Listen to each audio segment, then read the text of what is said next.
হত্যা করে টয়লেটে লুকিয়ে রাখলেন ছেলে ও নাতি।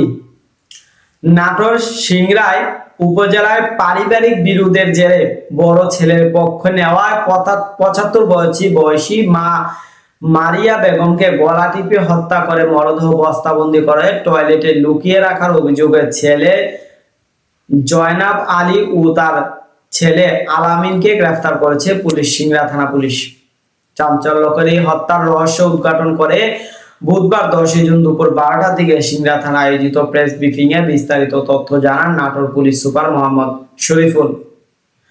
পুলিশ জানায় যে সিংড়া উপজেলার শেরকৈল ইউনিয়নের আগপাড়া গ্রামের বাসিন্দা মারিয়া বেগম উর্ফে শরীফ এই নিয়ে পরিবারের এ বিষয়ে দুই ভাইয়ের মধ্যে কথা কাটাকাটি হয়। মারিয়া বেগম বড় ছেলে শহীদুল এর পক্ষ নেন, এতে ক্ষুব্ধ হয়ে ওঠেন ছোট ছেলে জনাব।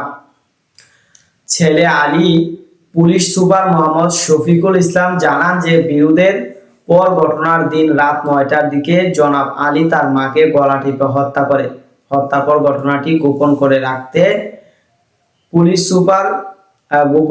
রাখতে বাড়ির পাশে টয়লেটে লুকিয়ে রাখে। কয়েকদিন পর মরদেহ পচন ধরে দুর্গন্ধ ছড়াতে শুরু করে। পরে ছেলে আলামিন সহ তার সহযোগীদের নিয়ে বস্তাবন্দি করে বাড়ির পাশে ডুবায় ফেলে দেয়। এর আগে গত 6 জুন নিহতের মেয়ে মার্জিয়া বেগম মায়ের নিখোঁজ হওয়ার বিষয়ে সিংড়া থানার একটি সাধারণ ডায়েরি করেন।